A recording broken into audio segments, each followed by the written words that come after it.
खबरों के निष्पक्ष विश्लेषण के लिए सब्सक्राइब करें Jantantra TV and press the bell icon. Never miss any update.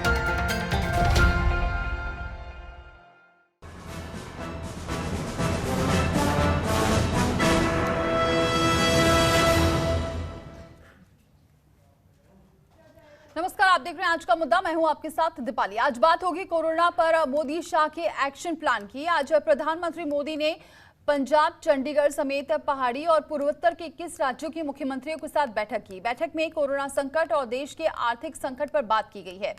मुख्यमंत्रियों से संवाद में प्रधानमंत्री मोदी ने कहा कि कोरोना वायरस से हुई किसी भी मौत को असहज करने वाली है।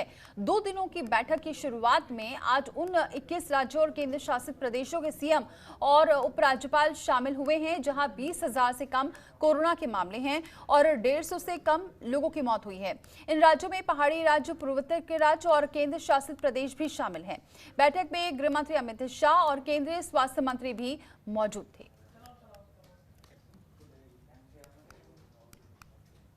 बीते हफ्तों में लाखों की संख्या में प्रवासी श्रमिक अपने अपने गांव पहुंचे हैं। रेल, रोड, एयर, सी सारे मार्ग करीब करीब अब खुल चुके हैं।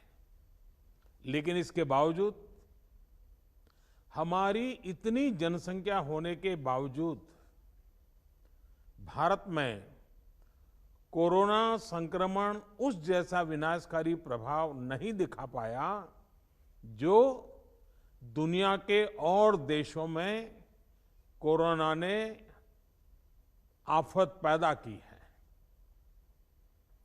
दुनिया के बड़े बड़े एक्सपर्ट्स, हेल्थ के जानकार लॉकडाउन और भारत के लोगों द्वारा दिखाए गए अनुशासन की आज भारी चर्चा हो रही है।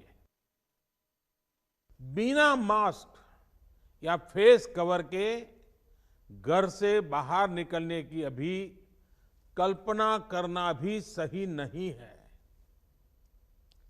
ये जितना खुद उस व्यक्ति के लिए खतरनाक है, उतना ही उसके आसपास के लोगों के लिए भी। इसलिए 2 गज की दूरी का हमारा मंत्र हो, दिन में कई बार 20-20 सेकंड के लिए साबुन से हाथ धोने की बात हो, सैनिटाइजर का इस्तेमाल हो, ये सभी बहुत गंभीरता से किए जाने चाहिए। हमें इस बात का हमेशा ध्यान रखना है कि हम कोरोना को जितना रोक पाएंगे, उसका बढ़ना जितना रोक पाएंगे, उतना ही हमारी अर्थव्यवस्था खुलेगी, हमारे दफ्तर खुलेंगे, मार्केट खुलेंगे, ट्रांसपोर्ट के साधन खुलेंगे और उतने ही रोजगार के नए अवसर भी बनेंगे। साथियों, आने वाले दिनों में अलग अलग राज्यों में इकोनॉमिक एक्टिविटी का जिस तरह विस्तार होगा, उससे मिले अनुभव दूसरे राज्यों को भी बहुत लाभ पहुंचाएंगे। बीते कुछ हफ्तों के प्रयासों से हमारी अर्थव्यवस्था में ग्रीन शूट्स दिखने लगे हैं। पावर कंजम्पशन जो पहले घटता जा रहा था, वो अब बढ़ना शुरू हुआ है। इस साल मई में फर्टिलाइजर की सेल बीते साल मई की अपेक्षा 2 गुनी हुई है। इस बार खरीफ की बुआई बीते साल की अपेक्षा करीब 12-13% ज्यादा हुई है। 2 व्हीलर्स का प्रोडक्शन लॉकडाउन से पहले के स्तर का करीब करीब 70% तक पहुंच चुका है। रिटेल में डिजिटल पेमेंट भी लॉकडाउन से पहले की स्थिति में पहुंच चुका है।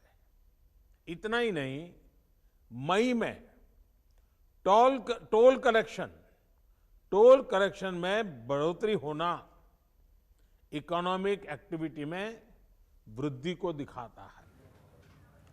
और चलिए चर्चा करते हैं, क्योंकि क्या कुछ बातचीत में और निकल रहा है, क्योंकि ये काफी महत्वपूर्ण है कोरोना को लेकर और अर्थव्यवस्था को मजबूत करने को लेकर भी कहा जा सकता है, जिस तरीके से प्रधानमंत्री कह रहे थे। न्यूज रूम से हमारे साथ शंकर जुड़ चुके हैं, हमारे सहयोगी, और इसके अलावा मेरे साथ जुड़ चुके हैं इकोनॉमिस्ट आकाश जिंदल जी। बहुत स्वागत है आकाश जी हमारे साथ जुड़ने के लिए। एक बार शंकर का रुख करते हैं। शंकर, क्या कुछ अपडेट और मिल रहा है? देखिए, अपडेट यही है कि 21 राज्यों के मुख्यमंत्रियों के साथ प्रधानमंत्री मोदी की जो वीडियो कॉन्फ्रेंसिंग के जरिए बैठक चल रही है दीपाली, और ये बैठक इसलिए महत्वपूर्ण है क्योंकि कोरोना से जंग लड़ना है और इसे हराना है। लगातार जिस तरीके से अनलॉक 1 में लगातार संक्रमण की जो स्थिति है वो बहुत ज़्यादा तेज़ हो गई थी, इसको लेकर प्रधानमंत्री मोदी लगातार लॉकडाउन के दौरान भी मुख्यमंत्रियों के साथ, अलग अलग राज्यों के मुख्यमंत्रियों के साथ बैठक करते रहे हैं। छठी बार यह ऐसा मौका होगा जब राज्यों के मुख्यमंत्रियों के साथ प्रधानमंत्री मोदी की यह बैठक चल रही है। अनलॉक 1 में अगर हम कहें तो ये पहली बैठक होगी राज्यों के मुख्यमंत्रियों के साथ। आज जो बैठक चल रही है उसमें यही रणनीति बनाई जा रही है कि किस तरीके से इस वायरस को हराना है, कोरोना के खिलाफ जो जंग है उसको किस तरह से तेज करना है। आज जिस तरह से प्रधानमंत्री मोदी लगातार मुख्यमंत्रियों से बातचीत कर रहे हैं और फीडबैक भी उनसे ले रहे हैं, प्रधानमंत्री मोदी ऐसे राज्यों के मुख्यमंत्रियों से आज बात कर रहे हैं जहां पर कोरोना की रफ्तार धीमी है, जहां पर कोरोना मरीजों का जो रिकवरी रेट है वो भी बहुत ज़्यादा है। आज जो राज्य हैं उनमें मैं आपको थोड़ा सा अपडेट बता दूं, जो हमारे पास अपडेट आया है उसमें पंजाब है, चंडीगढ़ है, उत्तराखंड है, हिमाचल प्रदेश है, लद्दाख है, झारखंड है, छत्तीसगढ़ है, असम है, केरल है, कर्नाटक और झारखंड जैसे कई राज्य शामिल हैं जिन राज्यों के मुख्यमंत्रियों के साथ प्रधानमंत्री मोदी बैठक कर रहे हैं। लेकिन एक बड़ी बात इस बैठक में यह है कि जिस तरह से कोरोना को लेकर हमने देखा कि लगातार राज्य और केंद्र सरकार ये बात करती रही है कि प्रयास अपने अपने स्तर पर किए जा रहे हैं। पिछले लॉकडाउन में आपको याद होगा, लॉकडाउन में प्रधानमंत्री मोदी ने राज्यों को निर्देश दिए थे कि आप राज्यों को अधिकार दिए थे कि आप अपने तरीके से लॉकडाउन की जो समय सीमा, जो छूट है उसको किस तरीके से आप बढ़ा सकते हैं, कम कर सकते हैं। राज्यों पर भी कुछ हद तक ये निर्भर किया गया था। लेकिन ये बैठक इसलिए आज महत्वपूर्ण है दीपाली क्योंकि कोरोना का जो खतरा है वो लगातार बढ़ता जा रहा है। ऐसे में एक संदेश भी प्रधानमंत्री मोदी देना चाहते हैं कि आपको किन किन चीजों का ध्यान रखना है। आज एक बात जो प्रधानमंत्री मोदी ने कही है कि इस कोरोना काल के संकट में हम सबको सीखने की जरूरत है, क्योंकि इस संकट के वक्त में हमने किस तरीके से मिलकर काम किया है। क्योंकि आपको याद होगा इस कोरोना के दौर में अर्थव्यवस्था पर सबसे ज्यादा चोट पड़ी है, अर्थव्यवस्था धराशायी हो गई है और सरकार के सामने सबसे बड़ी चुनौती यह थी कि अर्थव्यवस्था को किस तरीके से पटरी पर लाना है। हालांकि प्रधानमंत्री मोदी बार बार ये प्रयास करते रहे हैं। राज्यों के मुख्यमंत्रियों से भी जब चर्चा होती है उसमें इस बात को लेकर चर्चा होती कि कोरोना को लेकर लॉकडाउन है, अनलॉक 1 जरूर है, लेकिन उसके बीच में धीरे धीरे कुछ चीजें जो खोल दी गई हैं ताकि अर्थव्यवस्था भी पटरी पर आ सके। और लगातार जिस तरीके से कोरोना की स्थिति खतरनाक हो रही है उस खतरनाक स्थिति को कैसे रोका जा सके। लेकिन आज जो बैठक है, इस बैठक का मकसद ये भी है कि लगातार कोरोना के केसेस जो हैं बढ़ते जा रहे हैं। उन राज्यों के मुख्यमंत्रियों के साथ आज जो बैठक प्रधानमंत्री मोदी कर रहे हैं उसमें खासतौर पर कुछ राज्य ऐसे हैं जहां पर संक्रमण उतना ज्यादा नहीं फैला दीपाली, जैसे कि उत्तराखंड का हम उदाहरण लेते हैं। उत्तराखंड में ज्यादा संक्रमण उतना नहीं फैला है। आज जब प्रधानमंत्री मोदी की चर्चा वीडियो कॉन्फ्रेंसिंग के जरिए हो रही थी उस वक्त उत्तराखंड के मुख्यमंत्री जो कि त्रिवेंद्र सिंह रावत, उन्होंने आर्थिक और कोरोना संकट को लेकर यह कहा कि हमारी जो प्रधानमंत्री मोदी से है वो बात हुई। यानी कि आप साफ साफ ये देखिए, एक बड़ा संदेश इन बैठकों में ये छुपा हुआ है कि आपको कोरोना से तो लड़ना ही लड़ना है, साथ ही साथ अपनी प्रदेश की जो देश की अर्थव्यवस्था है उस अर्थव्यवस्था को किस तरीके से पटरी पर धीरे धीरे लाना है, ये राज्यों की भी जिम्मेदारी है। लेकिन केंद्र तो लगातार इस बात के लिए निर्देश दे रहा है, लेकिन राज्य सरकारों को भी धीरे धीरे अपने स्तर पर प्लानिंग बनानी होगी और किस तरह से कोरोना को हराना है और अर्थव्यवस्था को भी पटरी पर लाना है। यानी कि कह सकते हैं कि दोहरी चुनौती है सभी के लिए। लेकिन फिलहाल ये बैठक आपके पास आगे भी चर्चा करेंगे। एक बार आकाश जी का रुख करते हैं। आकाश जी, आप क्या कह रहे हैं, क्योंकि जिस तरीके से अभी प्रधानमंत्री ने जो बात कही, जो सामने आई है, उससे ये जरूर लग रहा है कि आगे आने वाले दिनों में जो अर्थव्यवस्था बिल्कुल लो है वो हमारी सुधर सकती है, क्योंकि उन्होंने जो जिक्र किया, टोल कलेक्शन बढ़ा है, इसके अलावा पावर कंजप्शन बढ़ा है, लोकल से वोकल पर एक बार फिर से उनका फोकस नजर आ रहा है। तो क्या लग रहा है कि आगे आने वाले दिनों में, अभी तो इस साल तो नहीं कह सकते, लेकिन क्या धीरे धीरे चीजें सही होंगी? देखिए, ऑलरेडी हमारे प्राइम मिनिस्टर साहब काफी इसके लिए प्रयास कर रहे हैं।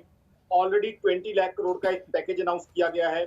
हमारे जो गरीब बिलो पॉवर्टी लाइन बहन भाई हैं उनके लिए भोजन अनाज का अरेंजमेंट किया गया है।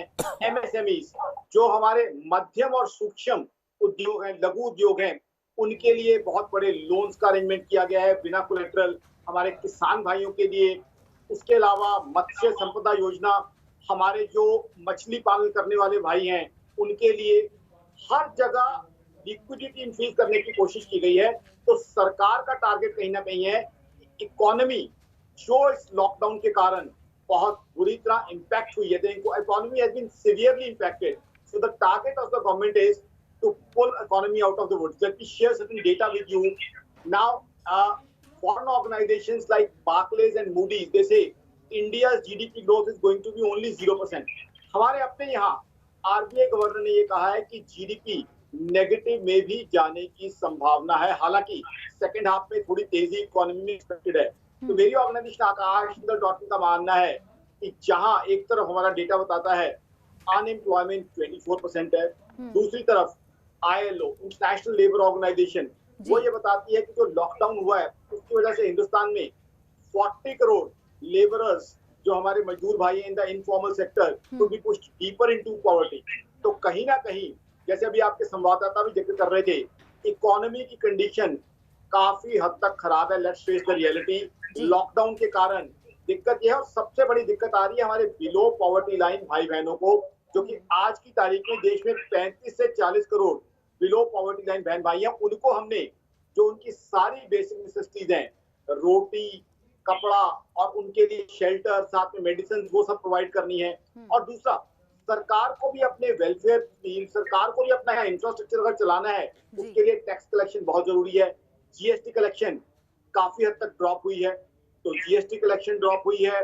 जहां तक है जीडीपी ग्रोथ में आपको पहले बता चुका हूँ, एस्टिमेट काफी डाउन होने का है।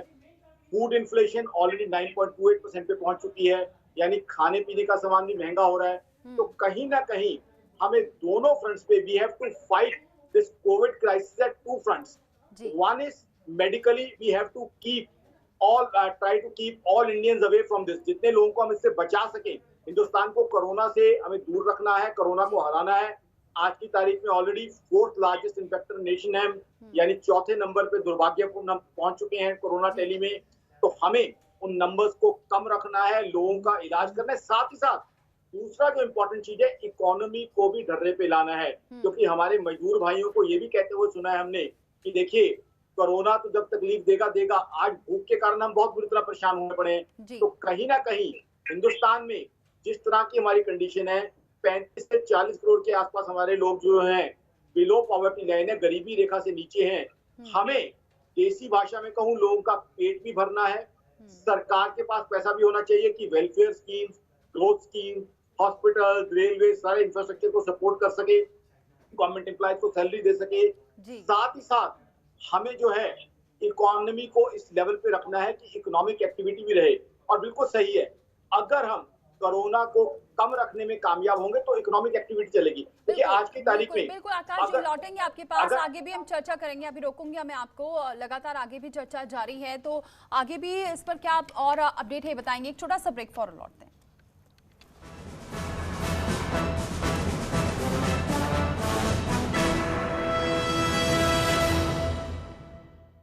तो लगातार हम चर्चा कर रहे हैं क्योंकि आज प्रधानमंत्री ने 21 राज्यों के मुख्यमंत्रियों से बातचीत कर रहे हैं वीडियो कॉन्फ्रेंसिंग के जरिए, जिसमें कोरोना को तो मात देना ही है, लेकिन अर्थव्यवस्था को पटरी पर कैसे लाना है, ये एक बहुत बड़ा मुद्दा है इस वीडियो कॉन्फ्रेंसिंग में बातचीत का। एक बार फिर से रुक करते हैं, हमारे साथ आकाश जिंदल जी बने हुए हैं और शंकर भी हमारे साथ बने हुए हैं। शंकर, एक बात जो बात कह रहे थे कि यहाँ पर ये जो उत्तराखंड के मुख्यमंत्री से उन्होंने बातचीत की है जहाँ पर कम संक्रमण है, लेकिन सबसे बड़ी बात ये है कि जो सबसे ज़्यादा जहाँ से हमारी इकोनॉमी बूस्ट हो सकती है, चाहे वो दिल्ली हो, मुंबई हो, वहाँ पर सबसे ज़्यादा मामले हैं। ऐसे में लगता है ये इन बातचीत से हल निकल सकता है। वो इन राज्यों के साथ होगी जहाँ पर संक्रमण सबसे ज़्यादा है, जिसमें महाराष्ट्र है, सबसे ज़्यादा संक्रमण वहाँ पर है। दिल्ली में संक्रमण है, गुजरात में संक्रमण है, राजस्थान में है। इन राज्यों के मुख्यमंत्रियों के साथ कल प्रधानमंत्री मोदी की वीडियो कॉन्फ्रेंसिंग के जरिए बातचीत होगी। लेकिन आज जो बातचीत हो रही है वो उन राज्यों के साथ हो रही है जहां पर संक्रमण इतना ज़्यादा नहीं फैला हुआ। जैसा कि मैंने पहले भी आपको बताया, एक बार फिर से मैं अपने दर्शकों को बता देता हूं, जिसमें कई राज्य हैं, पंजाब है, असम है, केरल है, उत्तराखंड है, कर्नाटक है, झारखंड है, ऐसे तमाम राज्य शामिल हैं इसमें जहां पर रिकवरी रेट बहुत अच्छा है, संक्रमितों की संख्या उतनी ज़्यादा नहीं है। लेकिन जो सवाल आपने पूछा कि जो बड़े राज्य हैं, खासतौर पर जहां पर संक्रमण सबसे ज़्यादा है, महाराष्ट्र को हम सबसे ज़्यादा देख रहे हैं, दिल्ली को देख रहे हैं, गुजरात को देख रहे हैं। यहाँ पर कल प्रधानमंत्री मोदी की इन राज्यों के मुख्यमंत्रियों के साथ बैठक होगी कि वहाँ पर जो संक्रमण की स्थिति है उस स्थिति को किस तरीके से रोका जाए, क्योंकि सबसे बड़ी चुनौती दीपाली ये है कि संक्रमण भी रोकना है और साथ ही साथ हमको अर्थव्यवस्था को पटरी पर भी लाना है। इसीलिए प्रधानमंत्री मोदी ने यह संदेश भी दिया है कि कम से कम जिस तरीके से अर्थव्यवस्था खुलेगी, यानी कि मार्केट खुलेंगे, ट्रांसपोर्ट के साधन खुलेंगे और उससे नए रोजगार के अवसर पैदा होंगे, ये तब होगा जब हम इसको कंट्रोल कर पाएंगे। यानी कि संक्रमण को कंट्रोल करना सबसे बड़ी चुनौती है। लेकिन एक अच्छी बात है जो लगातार चर्चा में बनी हुई है, प्रधानमंत्री ने भी आज जब अपना संबोधन शुरू किया वीडियो कॉन्फ्रेंसिंग के जरिए, उसमें भी उन्होंने इस बात का जिक्र किया कि रिकवरी रेट जो है वो हमारा बहुत अच्छा है।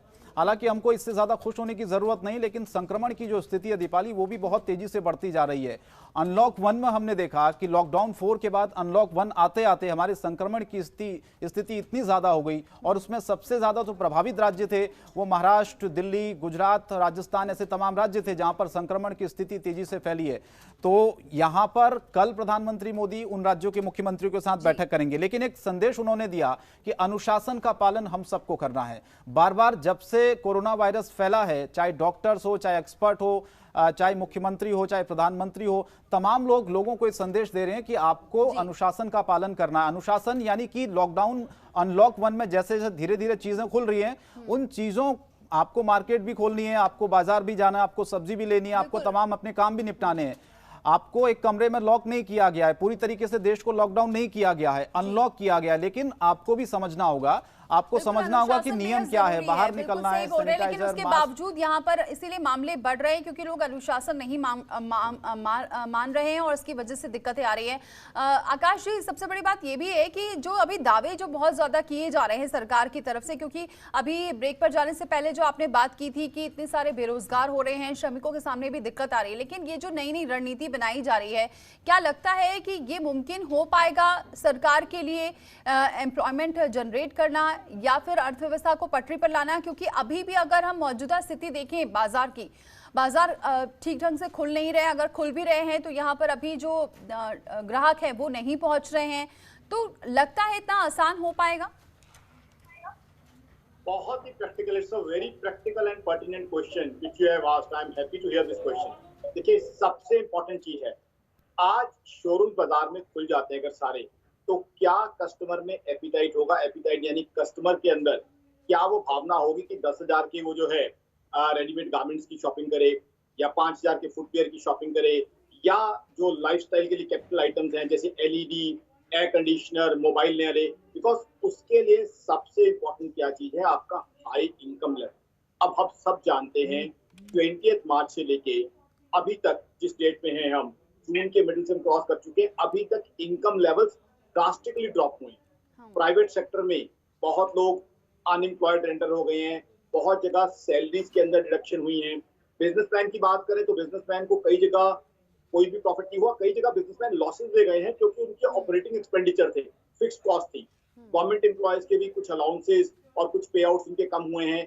तो ऐसे में जो लोगों के पास पैसा है वो कई केसेस में तो सारा का सारा एसेंशियल में लग रहा है, यानी कि उनका राशन खरीदने में, उनका प्रोविजंस खरीदने में, बच्चों की एजुकेशन पे या हेल्थ के ऊपर लग रहा है। तो ऐसे में सबसे पहले तो ये है कि क्या लोगों के पास आज उतना सरप्लस है कि वो लग्जूरियस आइटम्स की, लाइफस्टाइल की चीजों की परचेजिंग करें। इकोनॉमी तभी चलती है। इकोनॉमी आपको बताऊं, आटा दाल सबके लिए जरूरी है, लेकिन एक कड़वी सच्चाई ये है, जीडीपी ग्रोथ जब बढ़ानी होती है तो जीडीपी ग्रोथ बढ़ाने के लिए लग्जूरियस शॉपिंग, लाइफस्टाइल, जैसे एक नई गाड़ी बिकती है तो उससे करीब 20,000 लोगों को डायरेक्टली और इनडायरेक्टली एम्प्लॉयमेंट मिलती है। एक बाइक बिकती है तो 10,000 लोगों को डायरेक्टली और इनडायरेक्टली एम्प्लॉयमेंट मिलती है। Right now people are not stepping out to buy lifestyle items. आज की तारीख में कोई परिवार जो है 10,000 15,000 की शॉपिंग करने जाए, ऐसा बहुत कम है। दूसरा, फिर कोरोना का रिस्क भी है मूवमेंट करने से। तो कहीं ना कहीं दोनों चीजों को हमें कनेक्ट करके चलना है। आज जो सबसे बड़ी दुर्भाग्यपूर्ण चीज है, हमारी सरकार के बहुत अच्छे एफर्ट्स के बावजूद, प्राइम मिनिस्टर मोदी साहब की मैं बहुत तारीफ करूंगा। मेरे हिसाब से, मेरी ऑर्गेनाइजेशन आकाशविंदर.in के हिसाब से मोदी साहब आज तक के बेस्ट प्राइम मिनिस्टर हैं। बट जो कोरोना की इन्फेक्शन की स्टेट है देश में, वो एक सच्चाई ये है कि 4th लार्जेस्ट अनफॉर्चुनेटली हम टैली में पहुंचे हुए हैं। और आज की तारीख में भी टैली ये बढ़ती जा रही है, लोगों के अंदर फियर है। तो ऐसे में सबसे पहले हमें कोरोना को टैकल करना है, साथ ही साथ इकोनॉमिक एक्टिविटी को रिवाइव करना है। अब इकोनॉमिक एक्टिविटी को रिवाइव करने के लिए कहीं ना कहीं जहां हमारी सरकार ने, मोदी गवर्नमेंट ने बहुत से कंसेशन दिए हैं, मैं कुछ और प्रैक्टिकल चीजें भी कहना चाहूंगा। इनकम टैक्स में रिलीफ दिया जाए ताकि मिडिल क्लास के हाथ में पैसा हो, वो जाके शॉपिंग करे। जीएसटी कम किया जाए ताकि चीजों के दाम कम हो, लोग खरीदें। दूसरा, हर व्यक्ति को आज की तारीख में कमाई में कमी आई है, तो लोगों के बिजली के बिल और पानी के बिल जो है वो कम किए जाए या माफ किए जाए। चाहे सरकार इलेक्ट्रिसिटी कंपनियों को सबवेंशन दे, प्रॉपर्टी टैक्स या हाउस टैक्स के बिल खत्म किए जाए। उससे क्या है, लोगों के हाथ में पैसा आएगा। अब पैसा आएगा, लोग खर्चेंगे। 1% expenditure is other person income, perhaps 50% income. तो कहीं ना कहीं हमें लोगों के हाथ में लिक्विडिटी देनी है, लोगों के हाथ में पैसा देना है कि बाजार जाए। आखिरी सवाल और लूंगी कि यहाँ जो राज्यों से बातचीत हो रही है मुख्यमंत्रियों से, मुख्यमंत्रियों के पास खुद के पास भी इस कोरोना की वजह से ऑलरेडी जो उनका बजट था वो खत्म हो रहा है और वो खुद ही इतना इकोनॉमी में बहुत उन्होंने लॉस किया है। तो क्या मुमकिन है कि ये राज्य फिर से उबर पाएंगे? बहुत छोटे में आंसर दीजिएगा सर। अनदर प्रैक्टिकल क्वेश्चन, देखिए आज स्टेट गवर्नमेंट्स के फाइनेंसेस ज्यादा अच्छे नहीं हैं, बिकॉज स्टेट गवर्नमेंट के टैक्स कलेक्शन जो है बहुत कम हो गई है, बहुत ड्रॉप हो गई है। कई स्टेट गवर्नमेंट्स को तो एसेंशियल सर्विसेज के लिए भी पैसा नहीं है। तो वहां भी कहीं ना कहीं, जैसे मैंने बताया, कि एक बड़ी इंटरेस्टिंग सिचुएशन है। लोगों को बड़ा अजीब लगेगा जब ये सुनेंगे कि आकाश जिंदल जी तो ये कह रहे हैं कि टैक्स और कम कर दें, जबकि लोगों के पास, सरकारों के पास तो पैसा और कम है। लेकिन इसमें बड़ी इंटरेस्टिंग चीज क्या है कि अगर आप इनकम टैक्स और जीएसटी कम कर देते हैं, तो मेरी ऑर्गेनाइजेशन आकाशविंदल.in आपको पूरी कैलकुलेशन दे सकती है। इससे टैक्स कलेक्शन बढ़ जाएगी, क्योंकि वॉल्यूम बढ़ जाएंगे। जैसे क्रिकेट में कई बार होता है कि बैकफुट पे जाके अच्छा शॉट मारा जाता है, तो कहीं ना कहीं हमें out of the box planning करनी होगी, क्योंकि सेंटर के पास भी पैसा होना चाहिए, स्टेट्स के पास भी पैसा होना चाहिए और आम आदमी के हाथ में भी पैसा होना चाहिए। पैसा होगा तो इकोनॉमी चलेगी। और फिर as you rightly point out, Akash ji मैं आपको रोकूंगी क्योंकि मेरे पास समय इतना ही है। बहुत बहुत शुक्रिया हमारे साथ जुड़ने के लिए। शंकर, बहुत शुक्रिया हमारे साथ जुड़ने के लिए। तो पैसा होना बहुत जरूरी है। अब देखना होगा कि अभी जो दूसरे दौर की बातचीत शुरू होती है उसमें किस तरीके से और बूस्टअप करते हैं प्रधानमंत्री और कैसे इकोनॉमी को आगे बढ़ाने के लिए और भी राज्यों से बातचीत होती है। फिलहाल इतना ही, लेकिन खबरों का सिलसिला जारी है। खबरों के निष्पक्ष विश्लेषण के लिए सब्सक्राइब करें Jantantra TV and press the bell icon. Never miss any update.